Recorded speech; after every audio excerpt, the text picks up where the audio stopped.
Oh boy, wow. I mean, when I first heard about this episode, I didn't know how it was gonna go. Flash versus the Arrow. Whew.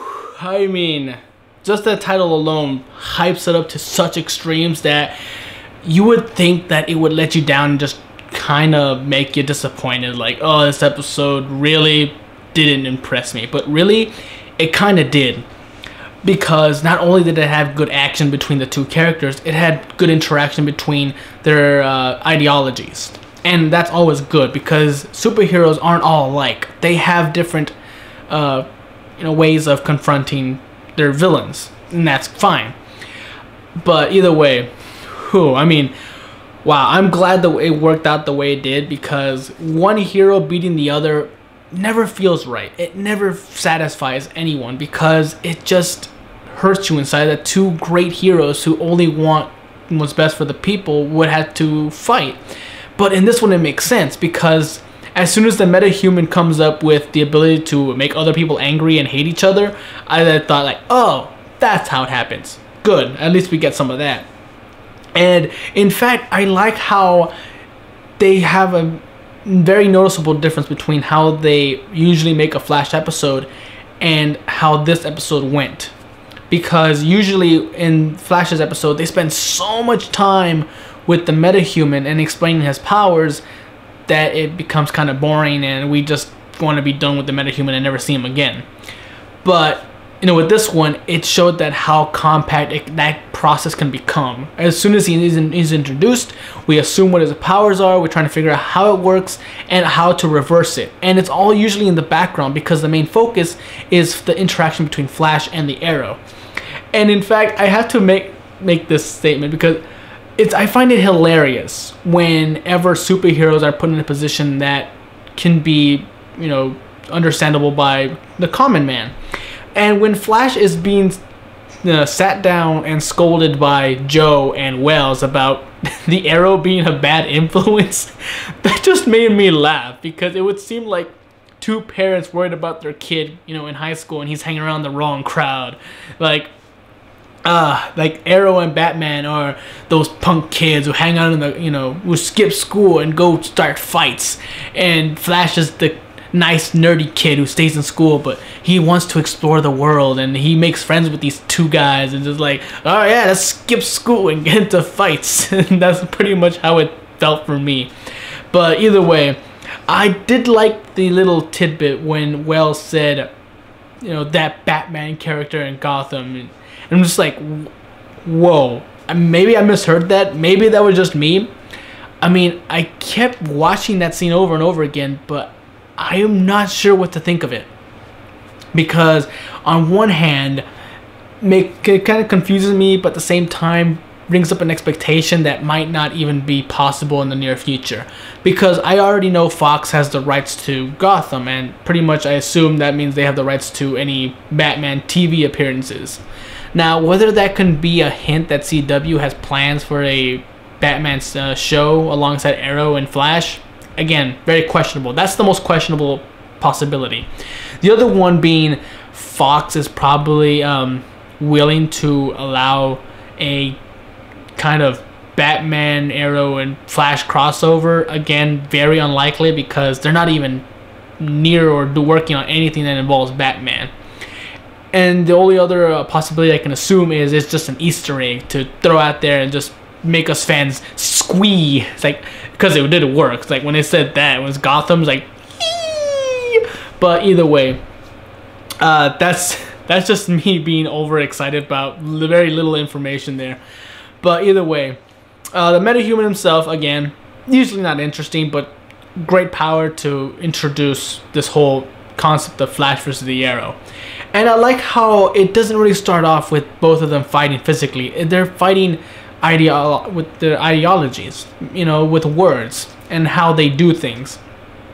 And it does bring up a good point as to what's the best way of handling, the crime in your city. Central City, despite having metahumans, is actually less dangerous and less brutal than Star City, or Starling City, sorry. And it really shows here, because here comes the Arrow actually willing to attack and actually shoot Barry with arrows. Now, usually you would think like, damn, that's harsh, but with Arrow in his city, he has to be, otherwise he'd be killed already. With the Flash, there have been times where he might have been hurt, but with his quick regeneration, he doesn't really have to worry about that too much. He just has to worry about, you know, letting other people down and still, you know, not being in there in time to save them. So I like this. And in fact, when you actually add some of Arrow's drama and more darker tones to the Flash, you know, their series, it really shows how great Flash could be as a TV series if they just allowed for more dark undertones to come in and allow, you know, darker themes to be introduced.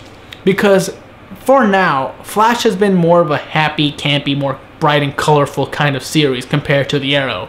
And I know that's supposed to be, you know, a balance, you know, a difference between that show and this one. They don't want all their superheroes to be dark and gritty, but some drama and some more brutal tone should be taken in order to emphasize how dangerous being a superhero is. So I'm glad that they had the chance to actually show how different the Flash would have been if they allowed some of Arrow's, you know, perspectives to come in here. Either way, I like how, you know, Barry is the one that gets, you know, tricked into getting angry and attacking people, because usually when it comes to these kinds of shows, they have to have the, you know, guest star, which is the Arrow, be the one being possessed, and Flash, being the main character, has to stop him. But to have the Flash be the one possessed, even in his own show, shows a lot of difference between the both of them. Flash is just ready to jump in and save people without, you know, questioning his surroundings or who he's about to fight. He just gets in there and starts beating on things, hoping that he is fast enough to accomplish this. Arrow is more careful. He's planning, he's strategizing, and he's in the background most of the time, waiting for his time to strike. And that shows here that he's not the one being possessed, but the Flash is. And the actual fight is actually damn good. I mean, wow. I was actually wondering how Arrow was going to get through this, but he really shows a lot of resourcefulness, and I like that. I will say the only part of the fight I found comical, like I couldn't really fall behind it, like it was cool, was when Flash started punching Arrow with the super fast punches all around him, because it didn't seem like Arrow was being hit by them. He was just like, it's like, what the hell is that? Are you being hit, or are you just being pushed back and forth? But again, it's pretty hard to wonder how it would feel to be punched 100 times from all directions at the same time. It would be kind of hard to, you know, imagine that or even go through it, so I can't really fault him for that. But either way, wow, this was great. And in fact that it led to Iris, you know, pretty much losing faith in the Flash, and now Flash being a vigilante. I find that funny, but at the same time really cliche, because now there's another superhero vigilante, you know, other than the Arrow and Batman apparently and Flash. They're all vigilantes. You know, none of them are superheroes outright from the front door, but again, you know, that's something we should expect from superheroes. Usually when someone comes in trying to take justice into their own hands, they're going to be looked upon as vigilantes and a danger to the common people. So again, that's expected. I understand it's going to happen. And now that it's happened now, we can get over it sooner. But either way, this was fun. In fact, I was actually thinking I should talk about both episodes. You know, with the Flash and the Arrow. The new episode also is pretty much a crossover. And in fact, it almost seemed like it's just a two-parter.